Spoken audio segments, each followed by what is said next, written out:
Now, if we look at an example like this, where we have x to the 1/2 plus 3 equals negative 17, we have a little bit more stuff going on here than our previous example.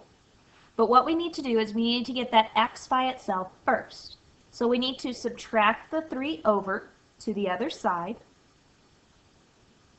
giving us x to the 1/2 equals, and then negative 17 minus 3 is negative 20.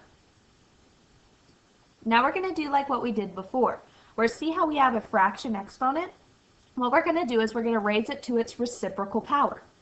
Well, if I have a 1/2, the reciprocal power is 2 over 1, or in other words, just 2. I don't have to put it over 1 because the over 1 is kind of implied. So over here on this side, my 1/2 and my 2 cancel, so I'm only left with x. Now on the other side, I have a negative 20 that is squared. Now if we remember, whenever we have a negative 20 squared, or any number squared for that matter, that is telling us to do negative 20 times negative 20. That's our exponent property. That's what it's telling me to do.